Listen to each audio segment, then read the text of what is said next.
E então vamos para o capítulo 2 do nosso livro.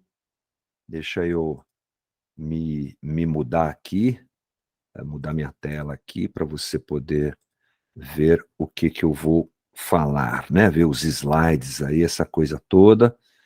Então é isso. Vamos lá, é o nosso discipulado online, é o Entre Nós, estamos no ar. Vamos à segunda conversa hoje, tá bom? Eu vou fazer aqui, antes de entrar no capítulo 2, né, lembrando que esse é o livro que a gente está estudando, tá? Quem ainda não tem e puder providenciar, tenha. Uma coisa interessante que aconteceu hoje foi que o professor Paulo On assistiu a nossa conversa da semana passada. É isso aí. Ele foi meu professor de hebraico, né? Então a gente tem aqui o WhatsApp um do outro. E ele me mandou um WhatsApp hoje. Que aula legal, não sei o que lá. Obrigado por ter utilizado o livro. Então, a gente está sendo assistido pelo próprio professor do livro. Eu preciso caprichar muito aqui nessa aula, hein, gente? Mas vamos lá, só a título de curiosidade, o livro é sensacional, qualidade incrível, e está ajudando a gente, né, nessa caminhada, tá? Eu vou fazer com você, rapidamente, uma revisão da aula passada, tá bom? Para que a gente não chegue aqui, né, tipo, paraquedas, sem saber o que está acontecendo, tá? Você não teve condição de ler o livro, nem está com a gente na aula passada, sobre o que a gente falou. A gente falou sobre a Bíblia. O primeiro capítulo do livro, ele traz para nós a resposta para essa pergunta: que livro é esse? A Bíblia, tá? Então eu separei alguns slides aqui da aula passada, só para destacar alguns pontos para vocês aqui.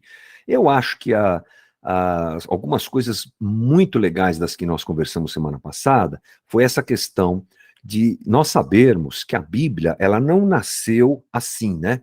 Ela não nasceu assim, que nem a gente tem cadernadinha, bonitinha, ó, marcador de Bíblia, já pensou? Deus mandou do céu? Não, a gente sabe que não, é claro. Como é que foi esse processo? A gente conversou semana passada.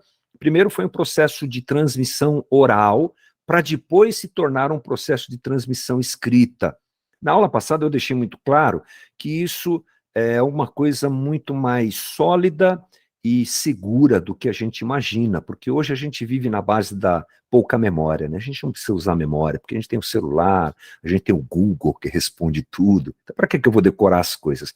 Mas é óbvio que os antigos, a memória era, inclusive, fator de preservação da sua própria identidade, né? E as histórias do seu povo recebiam aquelas histórias, transmitiam. Isso acontecia não só no povo de Israel, mas nas civilizações antigas. Então, boa parte do texto do Antigo Testamento, principalmente, mas também do Novo, foi transmitido de forma oral. Tá? Não foi só o Antigo Testamento. O Antigo Testamento tem a característica de que a escrita ela ainda não existia, né, quando as coisas começam a acontecer. Só depois é que isso você tem registrado. No primeiro momento, tudo é transmissão oral, e depois vem a transmissão escrita. Sobre a transmissão escrita, é bom a gente pensar que conforme ela vai evoluindo, porque também a escrita não nasceu pronta, né? A escrita vai evoluindo, as civilizações, os povos vão desenvolvendo a escrita, eles vão utilizando essa tecnologia para registrar as suas histórias, inclusive, no caso de Israel, a sua própria história, tá? E a última coisa que eu pensei que é importante demais, aliás, antes disso, é óbvio que a oralidade perde em algumas coisas para a escrita, né? Graças a Deus que Deus interferiu na história e trouxe para a gente o livro que a gente tem hoje, né? E ele fez isso através, é claro, da escrita. Então a escrita, ela é importante porque ela é mais segura, ela é importante porque você pode analisar o texto detalhadamente quantas vezes você quiser, ela traz muito mais acessibilidade, e aí por diante, né? Mas a última coisa é sobre esse link do Antigo com o Novo Testamento e a Septuaginta, que é a tradução do hebraico para o grego, é um instrumento muito importante nisso, né? Porque ele nos mostra como Jesus chega e qual é o cenário de quando Jesus chega até até nós, né? Quando ele sai da eternidade e vem até a gente. Então ele encontra uma sociedade já estabelecida no hebraico, um texto já estabelecido no hebraico, melhor, já com uma tradução no grego. Paulo diz que Jesus veio na plenitude dos tempos.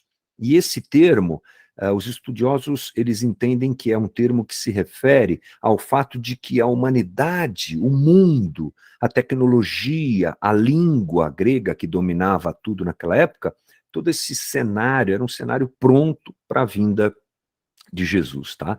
E a Septuaginta é muito importante nesse ponto. Então, algumas coisinhas para a gente lembrar. E o fato de nós termos esse contexto, né? Muito importante. Os judeus não falavam o hebraico como uma língua corrente, tá? Ele era usado só na religião. É assim que Jesus, quando chega, encontra as coisas, tá? O grego e o grego koiné é que eram o dialeto, a língua usada. Essa Bíblia hebraica é a Bíblia que Jesus usa também a Septuaginta, e a gente sabe que o Novo Testamento só vem mais à frente, tá? E a última coisa, agora sim a última coisa, é essa aliança entre antigo e novo, que às vezes as pessoas não percebem, né, não entendem. Mas como é que eu encaixo isso? Porque na nossa Bíblia, essa, por exemplo, que eu tenho aqui, tem novo, tem antigo e novo. Qual é a relação deles? A relação deles acontece através da aliança. É muito importante, é uma leitura muito importante, tá? A gente percebe Deus fazendo uma aliança com o homem, e isso vai percorrendo o texto do Antigo Testamento inteiro, se apresenta na pessoa de Cristo, nos evangelhos, na vinda do Filho de Deus, e percorre até o Apocalipse. É muito bonito um termo que eu ouvi certa vez, que alguns teólogos dizem que a aliança é o fio de ouro do texto bíblico. Ela está de Gênesis a Apocalipse. Isso une os dois testamentos. Qual o link entre um e outro? Você tem a aliança veterotestamentária, que a gente fala, né? Ou a aliança do Antigo Testamento, feita nas pedras da lei, feita, aliás, em cima da lei, né? Depois ela se manifesta na figura de Jesus e se solidifica e se consolida no sangue de Jesus. Mas é a mesma aliança, tá? Então, essa ligação entre antigo e novo acontece por conta da aliança, tá? Essa manhã, rápida introdução, só para a gente lembrar de algumas coisas da semana passada. Dúvidas, já sabe, tá? Você pode perguntar no Telegram. Quando terminar aqui minha conversa de hoje, você pode perguntar e vamos embora. Então, a gente hoje entra no capítulo 2 do livro que nós estamos estudando, e Deus falou na língua dos homens, tá? Eu vou aqui seguir as minhas anotações e vou municiando vocês aí com essas informações na tela. Bom, quando a gente tem a Bíblia, um livro tão antigo e tão diverso, inevitavelmente a gente tem dúvidas. A gente falou um pouquinho sobre isso semana passada, não há problema em ter dúvidas, tá bom? O problema é não tentar encontrar respostas para essas dúvidas, né? E quando você tem um texto como o texto bíblico, que é tão diferente, tão único, a gente realmente tem algumas perguntas, né, que são feitas. Como é que eu sei que esse livro, esse texto que a gente tem na mão, é realmente inspirado por Deus? Como é que eu sei? Será que não foi alguém que inventou esse negócio? Será que não foi uma história humana? Alguém que criou essa história toda? Essas são dúvidas pertinentes quando a gente estuda o texto bíblico, né? Poderia ser este livro tão antigo, diz o Paulo On, né, que passa por um processo de transmissão que dura até os dias de hoje, ter lacunas e falhas que o desqualificam como a escritura autoritativa. É um jeito mais difícil de dizer. Será que não existe uma falha, um erro? Será que não existem coisas que desqualificam esse livro como um livro divinamente inspirado? Então, uma coisa importante que o Paulo On destaca é que, geralmente, a dúvida das pessoas não está no fato de que o livro foi inspirado por Deus. De modo geral, todo crente crê nisso. Você crê na Bíblia como um livro inspirado por Deus? Sim. A maioria das pessoas vai dizer que sim. Mas a grande dúvida está no fato de nós termos uma transmissão humana de muito tempo que aconteceu na história e que trouxe essas informações até a gente, né? Então, qual é a credibilidade desses documentos? Como é que pode ser que a gente tenha na mão um livro que foi escrito há tanto tempo atrás? No caso do Novo Testamento, nós já estamos falando de quase 2000 anos atrás, gente. Só do Novo Testamento, né? Se você vai para a época do Antigo Testamento, mais 2.500, 3.000 anos, talvez seja essa data possível, né, olhando de forma geral os textos do Antigo Testamento.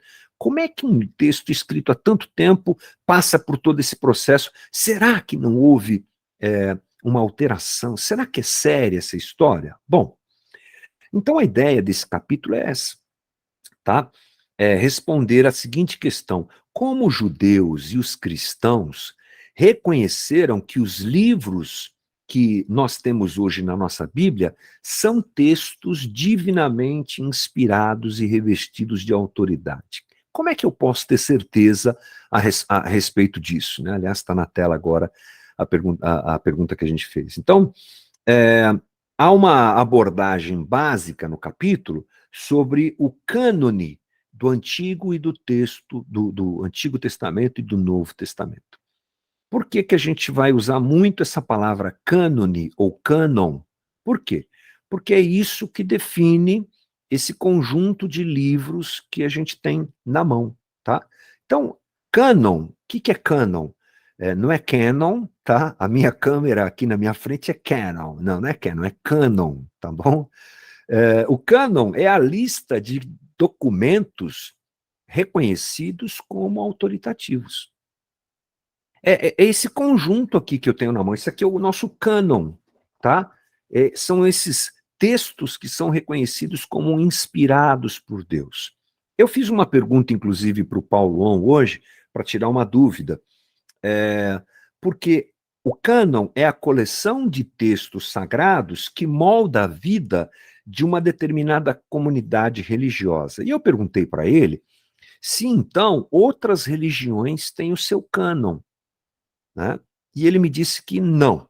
Eu fiquei com essa dúvida, né? Até porque o texto do livro dá essa possível interpretação. Ainda perguntei para ele assim: o pessoal do Islã tem os seus textos, né?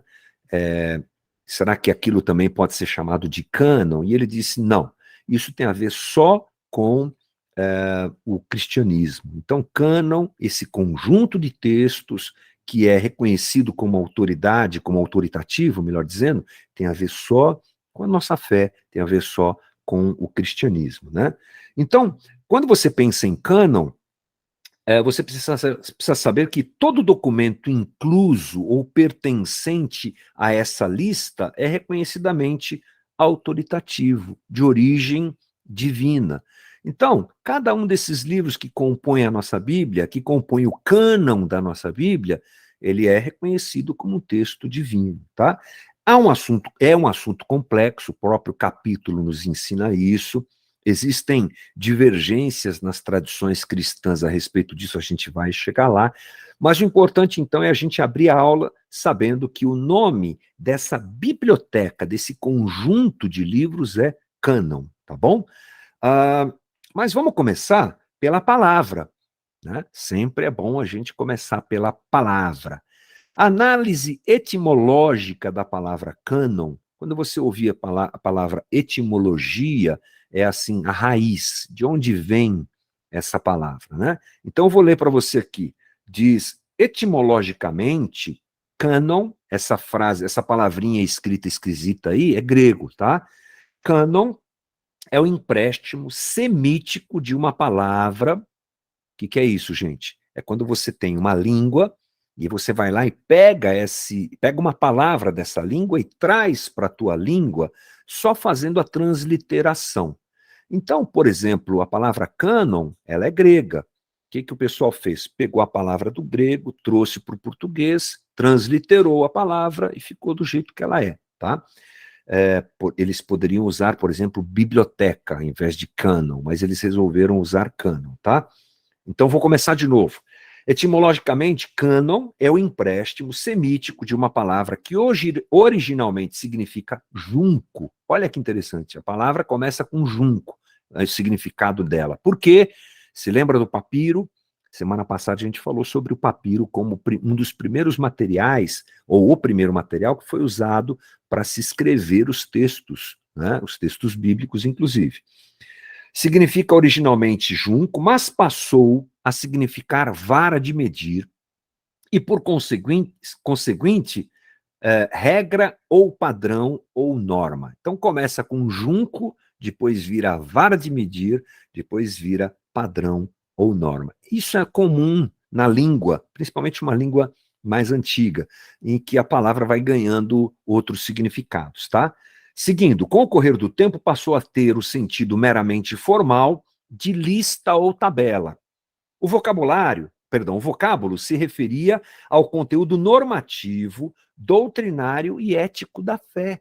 Tá vendo?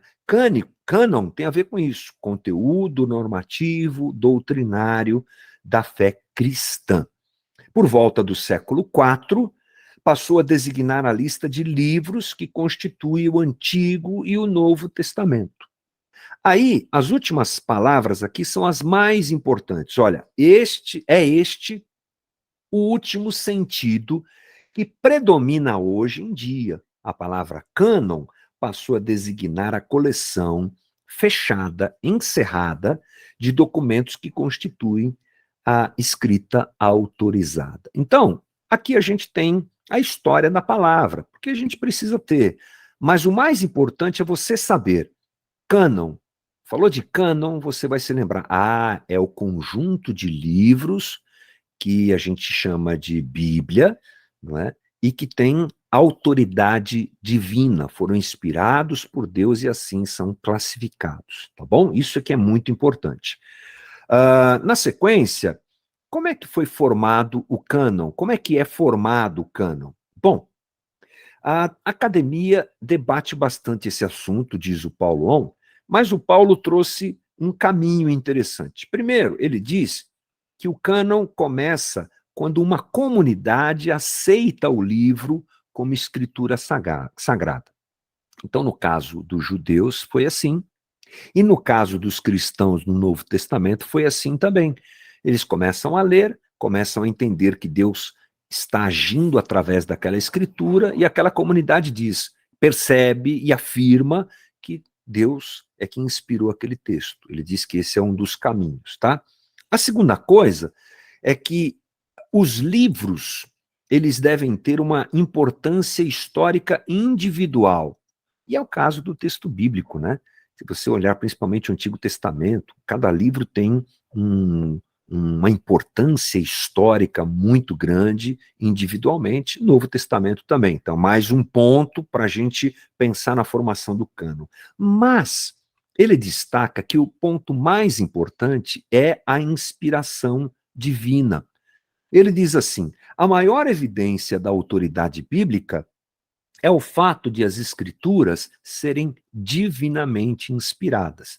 É por causa dessa inspiração que a comunidade recebe o texto, as comunidades recebem o texto como sagrado, e que este em si possui uma relevância histórica que o qualifica como canônico. Então é interessante porque nós temos a importância daquele texto para uma comunidade ou para as comunidades, a importância histórica, mas o mais importante é a inspiração divina. Quando Deus inspira o texto, ele se torna importante para a comunidade, ele ganha relevância histórica e assim é formado o cânon. No caso do texto bíblico, você tem uma afirmação no próprio texto bíblico a respeito da sua inspiração divina. Então, esse é um versículo muito importante, ó. 2 Timóteo 3,16. Paulo está escrevendo a Timóteo, ele diz: toda a escritura A palavra escritura, a gente viu semana passada, que pode ser usada para designar esses textos que a gente chama de Bíblia ou escritura. Vocês lembram disso, né? Então, toda a escritura é inspirada por Deus e útil para nos ensinar o que é verdadeiro e para nos fazer perceber o que não está em ordem na nossa vida. Eu gosto muito dessa versão. Ela nos corrige quando erramos e nos ensina a fazer o que é certo. É Paulo dizendo, olha, o texto bíblico, ele é inspirado por Deus e ele é útil para operar na vida de cada um de nós. Então, a própria Escritura atesta a sua inspiração divina. E aí o autor diz assim podemos entender que a Bíblia é autoritativa, porque a igreja crê, com base no próprio texto sagrado, que ela é a palavra de Deus. Essa crença vem da ação divina no homem, que testemunha a inspiração como tal, ou seja, do Testimonium Spiritus Sancti, texto em latim aqui, né, uma expressão em latim, e que se torna material na comunidade à medida em que ela aceita e reconhece o texto como sagrado. O que a gente então entende, gente, como é que é formado o cânon? Pela ação de Deus. É Deus que traz esse texto até nós.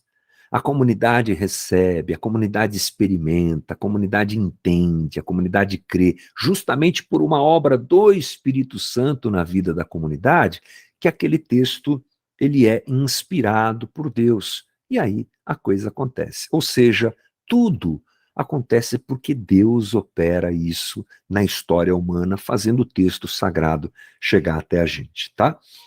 É, bom, como é que os judeus, como é que os cristãos chegaram à conclusão de que os livros do Antigo Testamento e do Novo Testamento são inspirados por Deus, baseado nessa história aí de 2 Timóteo 3,16? Como é que os judeus disseram assim, esses textos são inspirados? A gente reconhece que eles são inspirados. Como é que os cristãos dizem a respeito do Novo Testamento? Eles são inspirados, né? Bom, isso é importante a gente pensar, porque antes e depois do Novo Testamento, gente, foram produzidos muitos textos. Os textos bíblicos, eles aparecem no meio de uma produção muito grande de textos, principalmente nesse momento de transição entre Antigo e Novo Testamento, né? Esses textos, muitos deles tinham ênfase religiosa, falavam sobre uma série de histórias, uma série de coisas, outros não. Como é que o judeu sabe que aquele texto que ele tem na mão é inspirado e ele vai compor o cânon? Como é que o cristão sabe? Como é que é? Então, o Paulo On diz que é um processo contínuo. Um processo contínuo, tá? Não é um processo assim, vamos decidir aqui, esse aqui é inspirado, esse não é. Lê aí, esse aqui eu estou lendo, tem uma história aqui que fala de umas coisas esquisitas, então eu não vou considerar cânon. Quem é que disse que é cânon?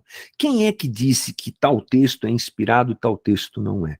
Paulo On diz que é um processo contínuo. Vamos lembrar que o Antigo e o Novo Testamento, para judeus e para cristãos, o que é que nós temos quando a gente olha para esses dois conjuntos de textos, né? São listas canônicas. Canônicas tem a ver com cânon. Cânon é livro considerado divino e que monta uma biblioteca. Lembra disso, tá? Então são duas listas de textos inspirados, né, para judeus e para cristãos. No caso do Antigo Testamento, tanto judeus quanto cristãos reconhecem como textos autoritativos. A gente crê que o Antigo Testamento foi inspirado por Deus. O judeu crê que o Antigo Testamento foi inspirado por Deus. O judeu não crê, os judeus não creem que o Novo Testamento foi inspirado por Deus, porque eles não creem em Jesus, né, gente? Vamos se lembrar disso, tá?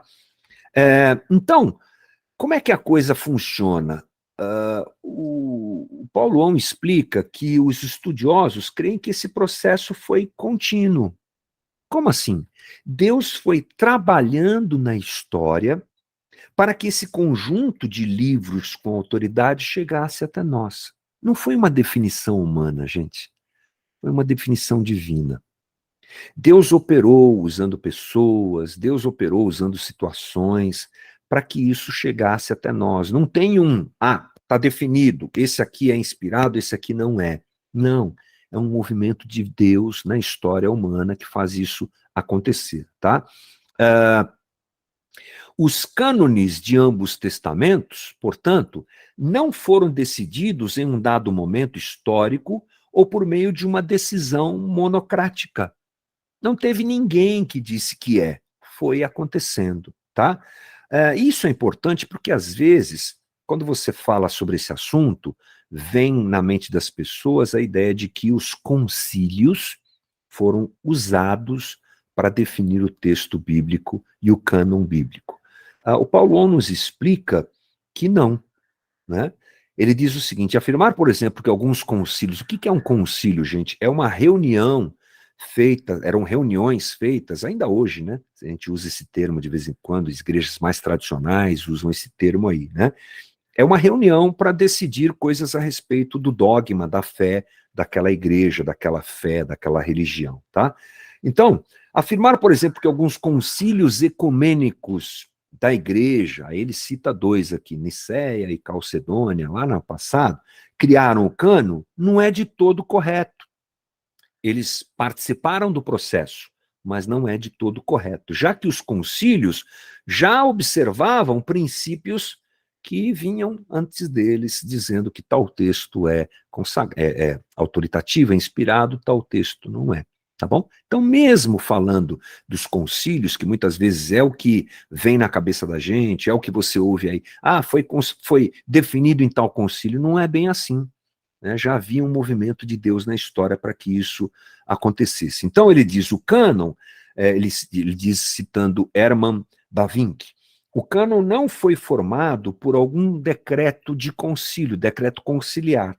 O cânon não foi produzido, como alguns dizem, por um ato de seres humanos, mas pouco a pouco por Deus, o diretor das mentes e do tempo. Bonito isso, né? Então, a lista de livros autoritativos, tanto no judaísmo como no cristianismo, foi sendo formada ao longo de séculos. É assim que a coisa aconteceu, tendo como base a aceitação dessa literatura dentro das comunidades espalhadas no mundo, particularmente no Mediterrâneo. Tá bom? Como é que o cânon foi formado? Foi Deus que formou, foi Deus que foi operando na história para que ele chegasse até a gente, tá? Vamos falar um pouquinho sobre o Antigo Testamento, tá? Como é que se formou o cânon do Antigo Testamento? A formação do cânon do Antigo Testamento a gente chama de veterotestamentária. Quando você ouvir falar essa palavra, é porque está se referindo ao Antigo Testamento. Não foi uma seleção de textos, mas a junção dos textos que se tinha em mãos. Então, como é que se formou o cânon do Antigo Testamento? Como é que esses livros, Gênesis, Êxodo, Levítico, como é que esses livros todos se juntaram? No caso do Antigo Testamento, não foi uma exclusão, não foi assim, tem um monte de textos, vamos escolher qual deles é inspirado por Deus. É basicamente tudo que eles tinham, tá? Não foi por exclusão, mas é o conjunto de textos disponível na cultura, nas mãos do povo de Israel. Os autores bíblicos, eles não tinham isso em mente. Estamos escrevendo para compor um cânon. Não, eles não tinham isso em mente. E os antigos judeus e israelitas, eles não carregavam a Bíblia hebraica debaixo do braço, como a gente faz, né? Os documentos, eles eram considerados realmente inspirados por Deus. E essa é uma informação importante. Eles tinham uma consciência canônica, uma consciência do conjunto de livros que era inspirado por Deus. Essa consciência canônica guiava o uso dos costumes veterotestamentários na vida religiosa de Israel. Já era parte da vida deles. Era uma consciência que, com certeza, Deus colocou no povo, através da sua própria história, de que aqueles livros ali foram dados por Deus. Foi Deus que inspirou quem escreveu, foi Deus que juntou aqueles livros e deu a eles esse cânon do Velho Testamento. Assim, a formação da lista canônica no Antigo Testamento é fruto do trabalho de gerações que sucederam os autores bíblicos. O pessoal foi juntando esses textos, e esse texto veio a ser qualificado como cânon do Antigo Testamento. Bom, o problema é que nem todo mundo pensa assim, tá? Na história, existem movimentos que querem mostrar alguma coisa diferente desse pensamento que a gente trouxe agora. E aí, é preciso tomar cuidado, por exemplo, com situações como o concílio na cidade de Jânia. Que é isso aí? Bom, esse concílio, lembrando que concílio é uma reunião, né, para se definir algumas coisas, foi uma reunião de sábios que aconteceu 90 depois de Cristo. Lembra, gente? Estamos falando do Antigo Testamento, tá? Depois que o templo foi destruído, o templo de Jerusalém foi destruído em 70 pelos romanos. Eles acabaram com Israel, com Jerusalém, foi uma coisa terrível. É, Esses sábios, segundo diz aí a tradição, se reuniram e eles tentaram fechar uma lista de livros sagrados. É o que a tradição diz. Se isso aqui fosse verdade, o que acontece? Aquilo que eu disse anteriormente deixa de ser verdade. Não foi uma coisa natural dentro do próprio movimento de Deus no povo de Israel, de uma consciência canônica. Não. A história tem gente que diz que teve um grupo que se juntou para validar aqueles livros e dizer que eles eram o cânon. Muito bom. Mas os estudiosos dizem que talvez essa reunião nem tenha acontecido, mas se ela aconteceu para avaliar alguns livros, como, por exemplo, o livro de Eclesiástico, daqui a pouco a gente fala sobre isso, que depois esse livro se tornou apócrifo, né? E o que esses caras fizeram? Eles pegaram a Septuaginta, lembra o que é a Septuaginta? É a versão grega da Bíblia hebraica. Vamos lembrar disso, tá? A gente falou, inclusive, na introdução de hoje, né? Lembrando a aula passada, a conversa passada. Eles pegaram essa Septuaginta e avaliaram todos os documentos. Foi um pente fino, vamos dizer assim, que esse pessoal fez. Então, o Concílio de Jânia não deliberou o fechamento de uma lista canônica dos livros da Bíblia hebraica. Não.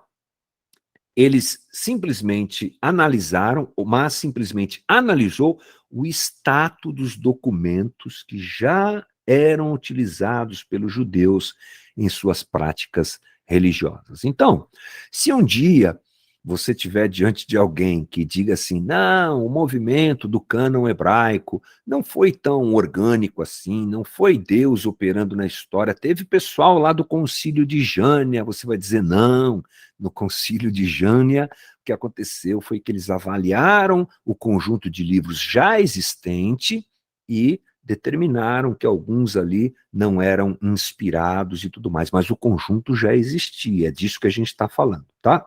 Bom, aí nós vamos para aquilo que o autor nos chama de evidências externas. Gente, vamos lembrar que a gente, às vezes, tem a mania só de olhar para o texto bíblico. Ótimo, fundamental e necessário. Mas, às vezes, nós temos informações externas ao texto que corroboram com o texto, tá? Que corroboram com as informações. Então, o Paulo, ele traz evidências externas que o cânon do Antigo Testamento já existia, como é que ele se formou e tudo mais. Ele procura evidências externas. A gente não vai gastar muito tempo nisso, mas vamos dizer que ele afirma que existem duas tradições, 24 livros ou 22 livros, tá? Na verdade, para nós são 39. A gente já vai explicar por quê. Mas existem duas tradições para o cânon do Antigo Testamento, ou 22 ou 24 textos, né?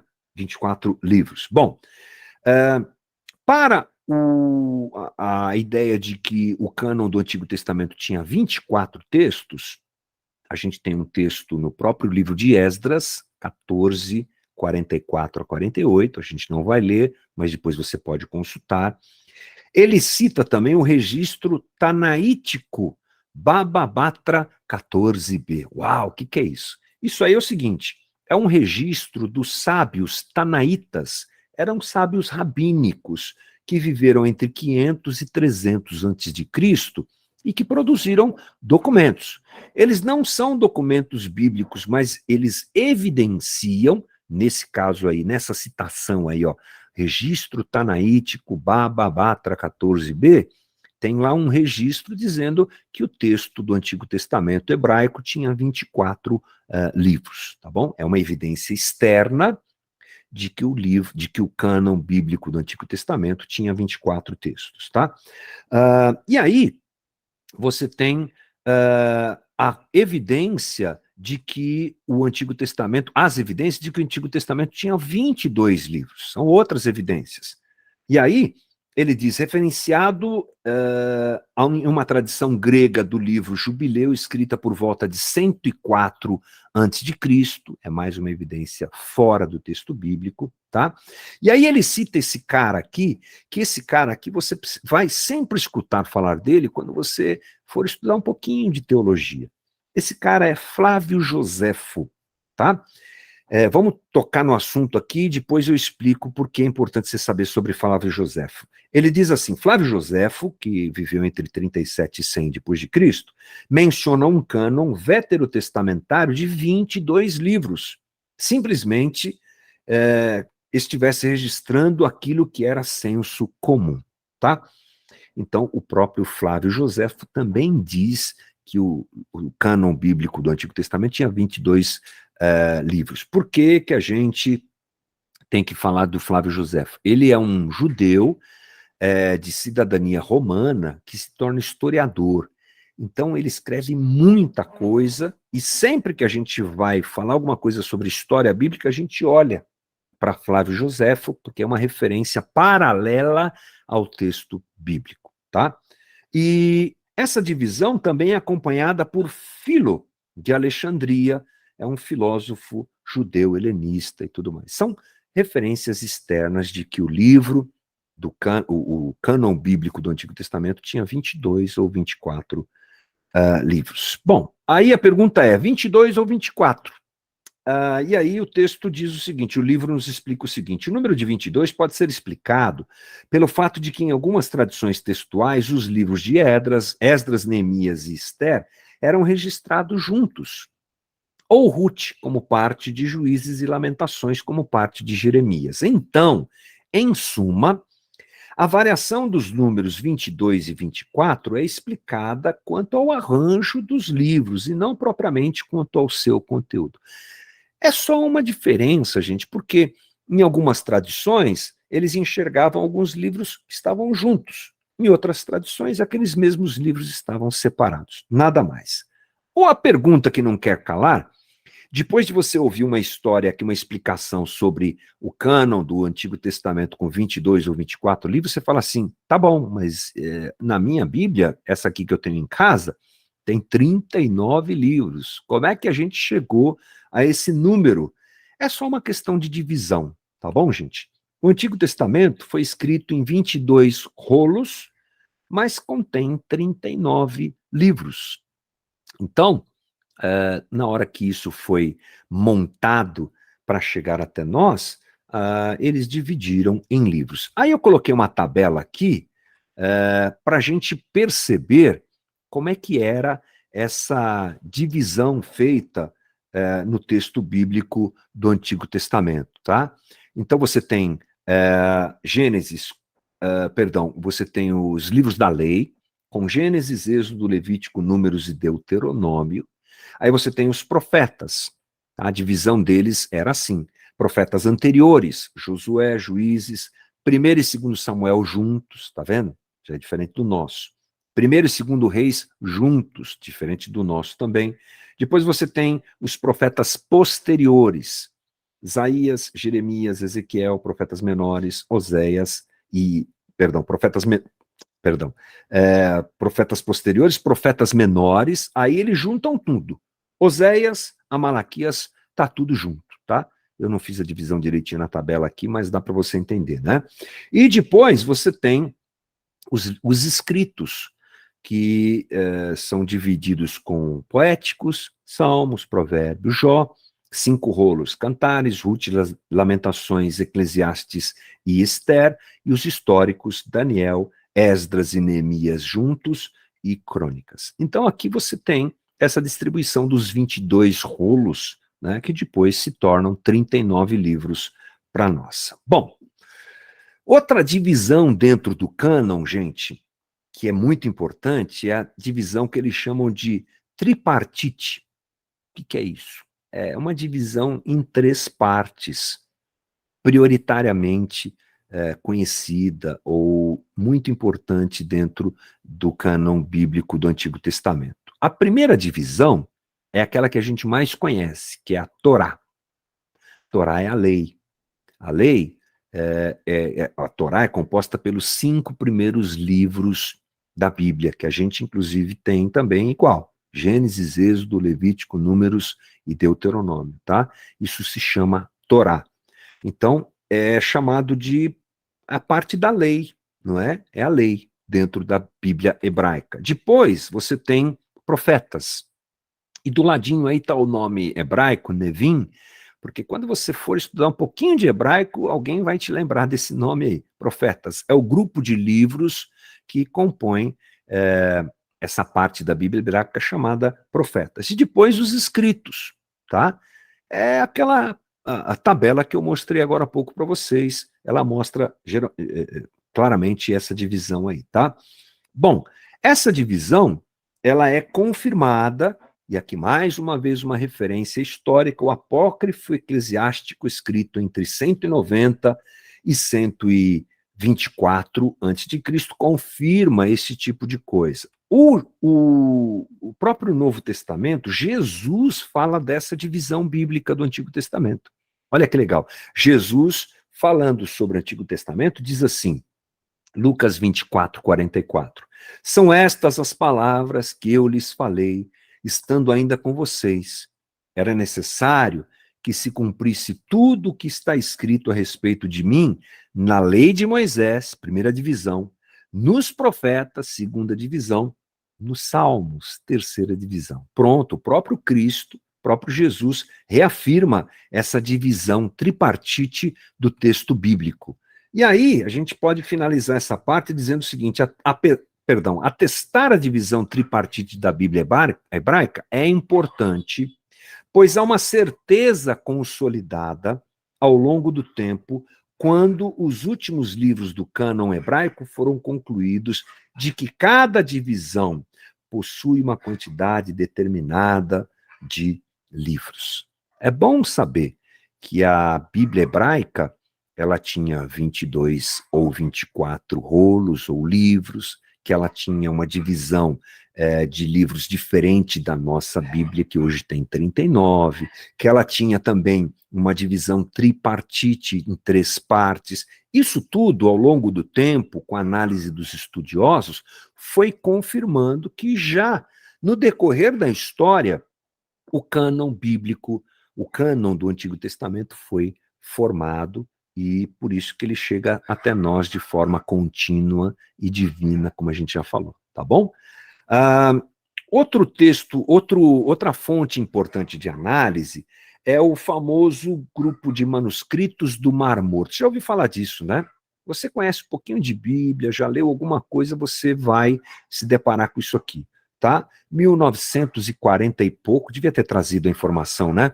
Alguns garotos andando pela região ali da Palestina, estão atrás de uma cabra, das suas cabras, que entram numa caverna, lá na região de Qumran, e aí eles encontram esses textos lá, tá? Não fui preciso aqui, porque não é intenção, mas a história é mais ou menos essa. E aí eles encontram um monte de livros que quase se perdem, mas graças a Deus não se perderam. E esses livros são importantes porque, como eu disse, eles foram descobertos há pouco tempo. Né? A maior descoberta arqueológica bíblica nos últimos tempos são os manuscritos do Mar Morto. E o que acontece? Que eles também são uma fonte que atesta essa divisão tripartite da Bíblia e, consequentemente, a ideia de que já na virada da era cristã, os judeus essênios, que escreveram esses textos, consideravam a Bíblia hebraica com seus 22 ou 24 livros literatura autoritativa. Esses textos são importantes porque eles confirmam esse conjunto de livros que a gente chama de cânon do Antigo Testamento, tá? Portanto, as evidências citadas acima, supracitadas, revelam que antes da época de Cristo, o cânon hebraico não apenas estava fixado com os livros das 3 partes da Bíblia hebraica, eram usados de forma extensiva, principalmente no que diz respeito a atividades religiosas do povo judaico. Tá bom? Então, assim a gente tem a evidência de como esse cânon foi formado, ou melhor, as evidências de como esse cânon do Antigo Testamento foi formado. Bom, vamos falar uma coisa interessante, que são livros apócrifos, especialmente aqui do Antigo Testamento. Bom, você já deve ter ouvido falar disso, né? Eu fui lá na escola bíblica dominical, e aí alguém falou que a Bíblia católica tem mais livros do que a Bíblia protestante. É verdade. A Bíblia protestante, por exemplo, tem 66 livros e a católica tem 73. Que diferença é essa? Essa diferença são os livros apócrifos, tá? E a gente descobre isso logo cedo, né? O termo apócrifo, às vezes, gera na gente uma repulsa, assim, são livros secretos. São livros que ninguém pode ler, o crente não pode chegar nem perto deles, porque eles devem ter muitas heresias. Calma lá, não é bem assim, não. Eu vou, por exemplo, mostrar para vocês aqui a lista desses livros que você encontra na Bíblia Católica, mas não encontra na nossa Bíblia. Olha o nome aí. Tobias, Ben Sirac, mais conhecido como Eclesiástico, Baruque, olha o Paulo Baruque aí, ó. Carta de Jeremias, Ezra, não sei se é assim que pronuncia, 1º e 2º Macabeus, as adições do livro de Esther e de Daniel, Susana, Bel e o Dragão, oração de Azarias, o Cântico dos 3 Homens e a posterior oração de Manassés. Pronto. Para curiosidade, são esses livros aí. Os mais conhecidos são 1º e 2º Macabeus, que eu sempre, quando você fala em apócrifos, esses livros aparecem, tá? Mas vamos ao que interessa. O que é esse livro apócrifo? Por que na Bíblia Católica tem mais livros do que a nossa? Então, vamos à análise etimológica do termo. Lembrando, a palavra apócrifo vem do adjetivo grego apócriphon, que significa oculto ou escondido. Essa é a ideia, tá? Os livros apócrifos são todos aqueles que ficaram de fora do cânon final, tanto do Antigo quanto do Novo Testamento. Quando a gente for falar do cânon do Novo Testamento, a gente vai chegar à conclusão, vamos perceber que existem livros no cânon do Novo Testamento que também são apócrifos, ficaram de fora. Como a gente está falando do Antigo Testamento, é sobre eles que a gente está se focando, né? Sendo considerados relevantes em termos históricos, porém não inspirados por Deus e, portanto, impróprios para a leitura devocional ou para a construção doutrinária. Lembra que eu falei? Muitos livros foram produzidos, tá? E alguns pegaram a época em que o cânon do Antigo Testamento, não vou dizer que ele não estava formado, mas eles poderiam ter entrado nesse cânon. E por que eles não entraram? Porque eles não eram inspirados. São livros de relevância histórica, mas eles não são considerados inspirados por Deus. De onde vêm esses livros, gente? Quando é que esses livros aparecem? Bom, a maior parte deles aparece. Vocês se lembram quando eu falei semana passada sobre a Septuaginta? Então, é nesse período aí, que é o período do Império Greco-Macedônio, quando Alexandre o Grande está em pleno poder no século III. E a divulgação da língua grega está acontecendo, como eu falei, a Septuaginta está acontecendo. Nesse período, vamos nos lembrar que o grego, a língua grega, ela se torna língua franca, língua quase que obrigatória, né? E houve um florescimento na produção literária para os judeus. O pessoal começou a escrever muita coisa. É dentro desse contexto que nascem as literaturas apócrifas. que podem ser datadas no intervalo entre quarto século antes de Cristo e primeiro século depois de Cristo.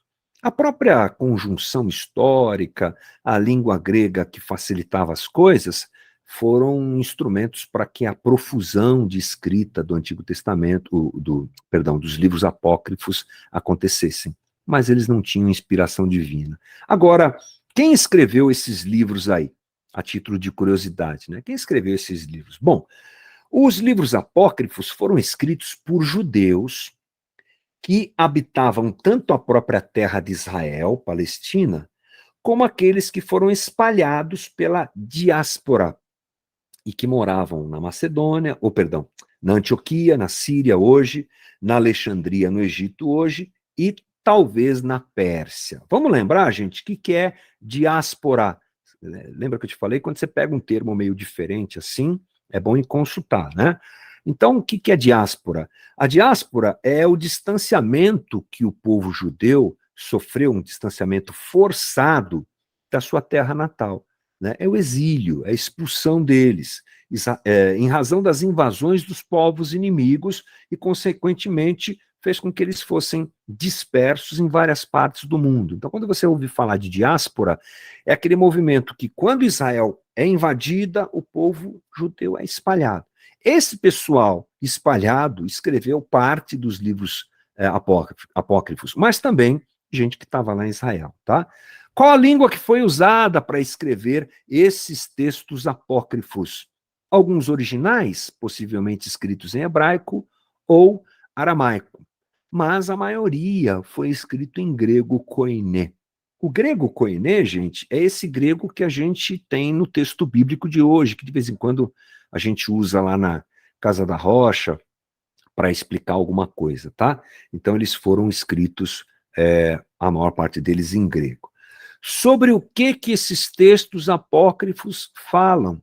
Por que eles não foram considerados inspirados por Deus? Sobre o que esses textos falam? Bom, basicamente, gente, esses textos falam sobre resistência no meio da perseguição. A resistência do povo judeu em meio à perseguição. São textos interessantes, tá? Diz assim o livro do Paulão: escritos em um determinado período histórico, particularmente para os judeus do pós-exílio, de grande agitação política, ou seja, queda do Império Medo-Persa, ascensão do Império Greco-Macedônico e efervescência cultural sem precedente, é o helenismo, né? Esses livros, de acordo com De Silva, testemunham sobre o que significava permanecer fiel ao Deus de Israel durante períodos tumultuosos da história. Uma pausa para a aguinha. Então, esses livros, eles são um registro de um povo que sobrevive e que continua crendo em Deus, apesar de mudanças históricas muito grandes, como é o caso da queda, da transição, não é, do Império Medo-Persa para o Império Greco-Macedônico. É um momento de transição, o surgimento da língua grega como a língua franca da época, tá bom? Bom, em um mundo onde a influência grega estava corroendo as bases da fé e da própria nacionalidade dos judeus, os apócrifos revelam como os judeus responderam aos desafios impostos pelo seu tempo no sentido de se manterem fiéis à Torá e à sua tradição. São livros interessantes nesse sentido. Quem é que determinou que esses livros eram apócrifos? Quem é que diz? Como é que a coisa funcionou? Bom,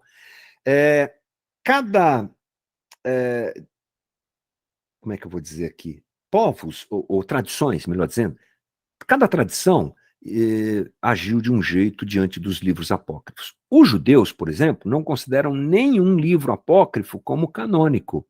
Foi apócrifo, está fora do texto do cânon do Antigo Testamento. Tá? Os católicos, a Igreja Católica Apostólica Romana reconheceu os apócrifos do Antigo Testamento como canônicos desde o final do século IV, sendo uma posição afirmada nos sucessivos concílios. Então, olha que interessante, para o judeu, Aqueles livros não serviam porque o cânon já estava fechado. Para os católicos, eles reconhecem os apócrifos do Antigo Testamento como canônicos. Eles aceitam. Então, já não são mais livros rejeitados, eles são aceitos e no decorrer do tempo eles são incorporados à Bíblia Católica, tanto que eles estão lá até hoje. A Igreja Ortodoxa, tá, consideram livros dignos de leitura, de maneira semelhante às decisões da Igreja Católica. A Igreja Ortodoxa manteve, após o cisma de 1054, os apócrifos veterotestamentários como literatura canônica, tá? Então, já os ortodoxos também adotam isso. O interessante é que cabe uma observação. Nas Bíblias católicas e ortodoxas, esses livros estão espalhados entre os livros do Antigo Testamento ou são encontrados em capítulos adicionais de livros canônicos. Olha que interessante. Cada tradição recebe esses livros, ou adota ou não adota. E nós, protestantes, talvez essa é a parte mais importante, né? Nós não consideramos canônicos esses livros e eles não estão na Bíblia protestante. Os antigos apócrifos, perdão, os livros apócrifos do Antigo Testamento foram desde cedo considerados não canônicos.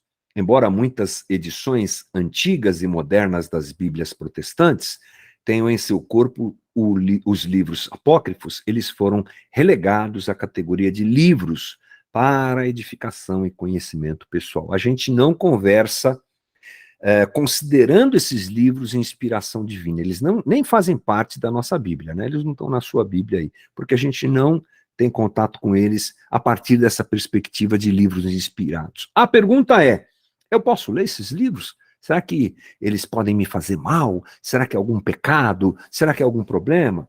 Olha, eu vou ler o que o próprio texto do Paulão diz. Partindo de uma perspectiva canônica, os livros apócrifos não são considerados literatura inspirada por Deus.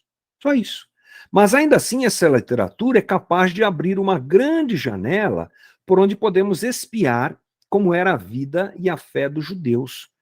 Participes de uma época em que a própria Bíblia canônica se cala, ou seja, os quase 400 anos no período intertestamentário. Esses livros foram produzidos a maior parte deles entre o Novo e o Antigo e o Novo Testamento, e o que o Paulo está dizendo aqui, que eles podem nos ensinar coisas sobre isso. Por esse motivo, muito do nosso entendimento do Novo Testamento, dos escritos rabínicos posteriores à queda do Templo de Jerusalém em 70, pode ser ou é enriquecido com o conhecimento do conteúdo histórico e teológico dessa literatura. Não faz mal você ler um livro apócrifo. Você só tem que lembrar que não é inspiração divina, mas pode iluminar algumas coisas nesse sentido. Bom, aí o Paulão traz uma informação interessante, dizendo que as 3 principais confissões de fé do protestantismo histórico confirmam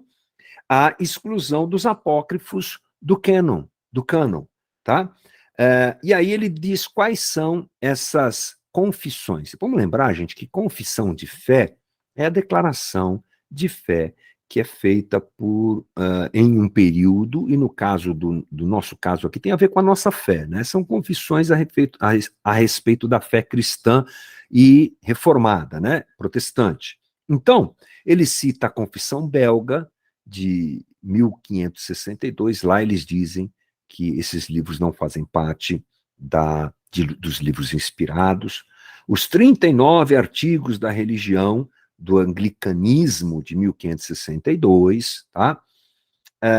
E a confissão de fé de Westminster, essa é mais conhecida pela gente, tá? Essa a gente flerta com ela, a gente conversa com ela, foi escrita em 1646, e lá diz: os livros geralmente chamados apócrifos, não sendo de inspiração divina, não fazem parte do cânon da Escritura. Não são, portanto, de autoridade da Igreja de Deus, nem de modo algum podem ser aprovados ou empregados, senão como escritos humanos. E lá na Confissão de Fé de Westminster, eles citam aí os textos sagrados, tá? Bom, aí nós temos que entender por que eles não são canônicos, esses livros. Bom, porque é uma questão de incompatibilidade teológica, né, gente? Esses livros, eles não conversam com o que o texto inspirado por Deus diz. Então, Martinho Lutero, por exemplo, na Reforma Protestante, ele propunha uma interpretação bíblica que confrontasse as bases do catolicismo, aquela coisa das indulgências e tal. E a literatura apócrifa, e o uso que a Igreja Católica fazia era incompatível com esse pensamento de Martinho Lutero. Então, não dá para esses livros fazerem parte, né, desse cânon que está fechado. Tá? Existiam disputas canônicas pré-concílio de Trento. É chato isso? Não, não é não. É informação importante. O Concílio de Trento, gente, foi uma reunião do clero católico que aconteceu em 1545 e que reafirmou os dogmas da Igreja questionados pela Reforma Protestante. A Reforma Protestante questiona por que a Igreja Católica faz isso, por que eles praticam isso. Aí acontece esse concílio de Trento. Os reformadores, eles tinham uma posição divergente da Igreja Católica com respeito à canonicidade dos livros apócrifos. Então, isso impede que esses livros entrem no cânon, tá? A ênfase nos estudos linguísticos da língua hebraica. Olha que legal. A preferência dos reformadores, ela vai para o texto hebraico, tá? Em detrimento da versão grega, que é a Septuaginta. Eles estudam a partir do próprio hebraico. Quando eles estudam a partir do próprio hebraico, eles se aprofundam no próprio hebraico, eles percebem essa essência, dá a eles a certeza de que esses livros não eram livros que deveriam ser considerados canônicos, tá? Penúltima coisa, evidências no Novo Testamento. Os apócrifos não poderiam ter status de canonicidade por não serem citados nenhuma vez por Jesus ou pelos apóstolos. Jesus não fala de 1º e 2º Macabeus, não tem nenhuma referência. Aliás, não se engane, no Novo Testamento você tem muitas citações do Antigo Testamento, muitas. E esses links, eles são interessantes e fortalecem a canonicidade de um livro, né? E a última coisa, eles chamam de autoatestação. Baseado nessa premissa, os livros apócrifos deveriam ser excluídos do cânon do Antigo Testamento, uma vez que tais obras não teriam a atestação, ou seja, o apoio teológico de nenhum outro livro canônico. E aqui a gente chega ao fim da nossa conversa de hoje. Mas o capítulo que a gente está estudando, o capítulo 2, fala também do Novo Testamento, e a gente não vai discutir o Novo Testamento, o cânon do Novo Testamento? Não, porque 1 hora de conversa tá bom, né, gente? Para preservar a nossa sanidade. É muita informação, eu sei que muita dessa informação já se perdeu no seu sono aí, então eu não vou abusar de você jogando aqui a nossa conversa sobre o Novo Testamento, tá bom? Eu acho que o mais importante disso aqui é a gente sair dessa conversa com essas informações o máximo que a gente puder, mas com uma certeza, uma convicção. O cânon do Antigo Testamento é formado por uma ação divina, ou seja, Deus não só dá o texto para a gente, mas Deus também ordena o texto para a gente no Antigo Testamento. E esse texto vai chegar até nós como chegou.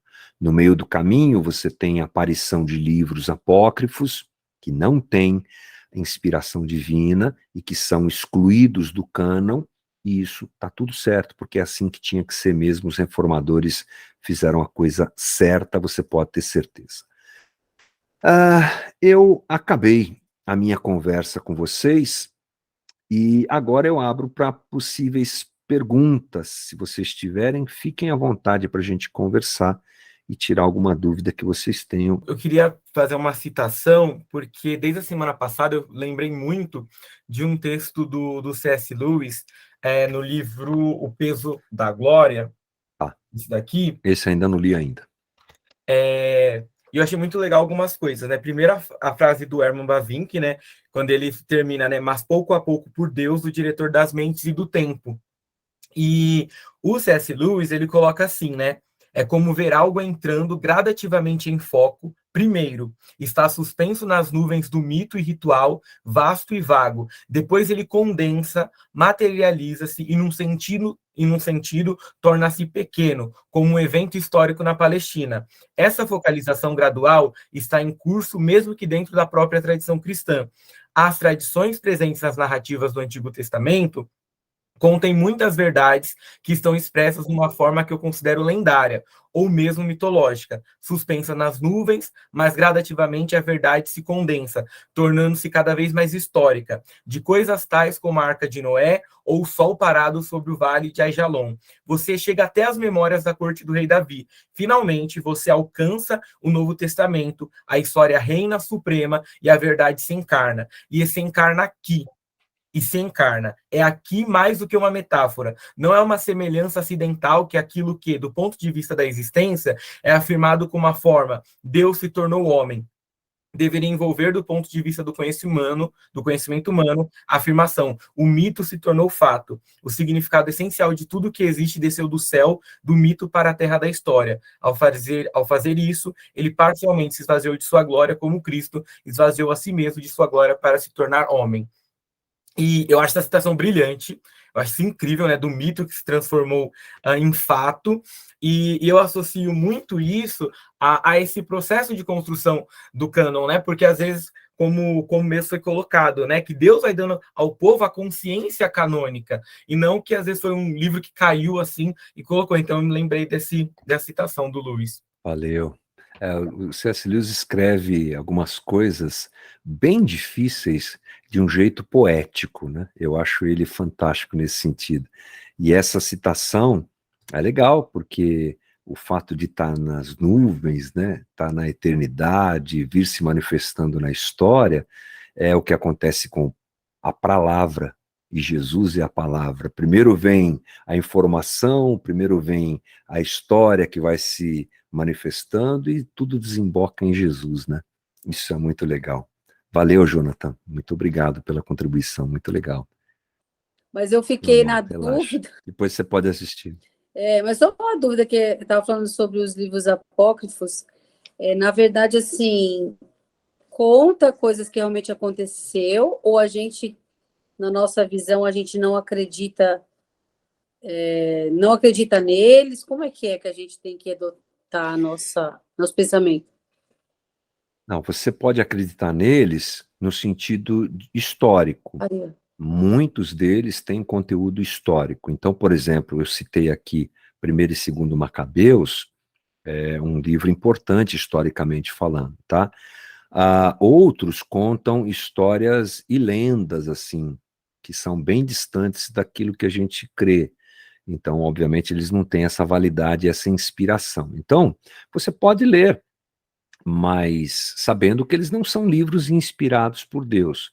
São livros que, às vezes, uma consulta é interessante, porque tem um paralelo com algum momento histórico bíblico, é bacana. Eu já estudei algumas coisas em que o livro de Macabeus, citando de novo, é uma fonte de confirmação histórica daquilo que está sendo narrado no texto bíblico, né, considerado canônico pela gente. Então, nesse sentido, é uma ótima leitura, E só mas não são não são canônicos, inspirados. né? São histórias que podem ter acontecido paralelamente ali. Perfeito, Tá. perfeito. É isso aí, Mandinha. Mas assim, não morde, não arranca pedaço, lê, não vai cair da fé. É só saber que não tem inspiração divina. É porque, como eu falei, tem gente que fica com medo, né? Ai, meu Deus, vai cair da fé. É livro maldito, faz o sinal da cruz. Não. É só um livro que foi escrito por alguém na época, alguns com teor histórico, outros com lendas e tudo mais, que não são inspiração divina, tá? Fala, Fabiana. Você tá aí, minha irmã? Que bom. Tô aqui. Cheguei um pouco atrasada, mas tô aqui. E eu Bem-vinda. quero só defender e falar que a aula não foi chata de jeito nenhum. Para mim tem sido incrível rever essas coisas. Eu vi bastante disso no seminário. E tem imagino. sido muito legal relembrar tudo isso, porque como você fala, né, são muitas informações. Uhum, é. E às vezes a gente não... E aí você fala, meu, é isso mesmo e tal. E assim, você vai relembrando, né? Escutar tem sido brilhante. Então, assim, por favor, não pense que a aula é chata, nada disso, porque tem sido sensacional. Muito obrigada, viu, Vitor? Ah, obrigado. Eu Obrigado nem pela sabia que a palavra. gente podia chamar de Torá. Eu nem sabia disso. Para mim é muita coisa nova. Ah, Torá, os 5 Torá para primeiros mim era livros. só para os judeus. Eu não sabia que a gente podia chamar de Torá, o Pentateuco, né? O Pentateuco e a Torá, exatamente. Aí que legal. Estamos aprendendo. É. Mas eu quero só corroborar com a colocação da Fabi, no sentido de que são muitas informações, são. Às vezes elas escapam, a gente não consegue guardar, mas eu acho que assim, a tônica dessas coisas aqui é que fortaleça a nossa fé, sabe? Eu ouvi uma vez o Ziel Machado, é o cara que eu mais cito, né? Porque, por incrível que pareça, de tantos professores com quem eu tive aula, as aulas dele são as que eu mais lembro. E ele disse assim, logo na primeira aula que a gente teve no seminário: se a tua teologia não te coloca de joelhos, ela não serve para nada. Então, gente, além de uma informação como a que a Amanda falou agora, super legal, importante saber, e tantas outras que a gente colocou aqui, o que é que isso acrescenta na minha fé? Isso acrescenta e muito, porque eu percebo a preocupação de Deus na história para que isso aqui chegasse até nós. É Deus agindo com amor, com cuidado, com preciosismo, com detalhe, para que o que a gente tem hoje, a sua palavra revelada, o cânon, né, chegasse até a gente. Então, minha sugestão é que a gente sempre transforme informações nessa perspectiva de coisas que acrescentam a nossa fé, alimentam a nossa fé. Tá? Muito bom. Falando mesmo sobre essa questão de que quando a gente estuda a Bíblia, até mesmo o nosso sentimento com relação a Deus, ele muda. Não tem como você adorar o Senhor da mesma forma depois que você estuda quem é Deus. Todo conhecimento que você adquire através das Escrituras mudam até a sua forma de adorar, de sentir, de ver o Senhor. Então, é isso mesmo. O que acrescenta na tua fé é o que mais importa, sem dúvida alguma. Legal. Muito bom. Obrigado, Fabi. Wagninho. Cadê Fala, tu? pessoal, tudo bom? Tô aqui. Aí, garoto. Aí, aproveitei que eu vim pra cá, vim pra rede um pouquinho agora, Tá bom. né? Eu achei interessante, Mito, a forma como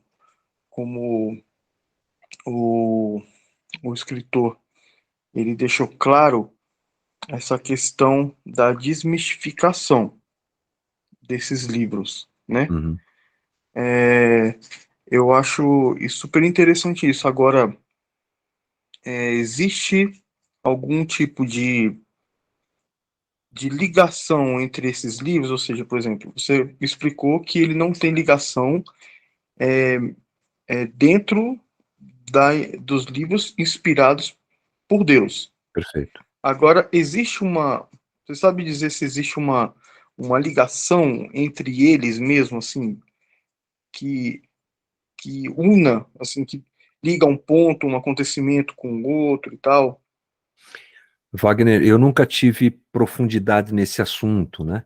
Porque a gente já tem tanto para estudar na Bíblia, na nossa Bíblia, que eu não quis me dedicar a estudar os apócrifos, né? Aliás, eu lembro do Stephen Kirchner, super professor que temos lá no Seminário Servo de Cristo, citando alguma coisa sobre apócrifos, mas eu acho que aí você precisaria ter, para conhecer, uma leitura, ler os livros e ler alguma literatura sobre isso. Então, eu nunca fiz isso, eu não sei te dizer se existe alguma conexão entre eles, se eles são soltos. Me dá a impressão que eles são soltos, a não ser livros que são, de novo, falando primeiro e segundo Macabeus, é óbvio, né, que tem uma sequência na história de ambos aí. Mas eu não sei te dizer. Eu vou levar a tua pergunta até os meus mestres e a gente tentar responder semana que vem, porque é legal, né? Para completar esse conjunto de informações sobre os apócrifos aí, eu dou uma corrida essa semana e a gente tenta melhorar essa resposta semana que vem, tá bom? Tá bom, é porque surgiu esse questionamento, porque eu já meio que já entrei em. Eu fujo, né? Sempre fujo, mas sempre rolam uns embates, né?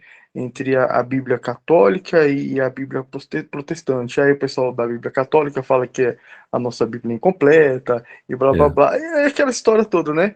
Mas aí assim, surgiu essa pergunta. Eu acabo perguntar, jogar essa pulga aí atrás do mito. Tá bom. Vou me aprofundar um pouquinho, vou tentar ter mais informações sobre isso e trago para você. Aliás, o que você citou é interessante, é o tipo de assunto que numa hora como essa, em que você bate um papo com alguém algum católico, né, que cita o assunto, é bom a gente estar preparado, né? Então tá bom, vou procurar essa resposta, tá bom?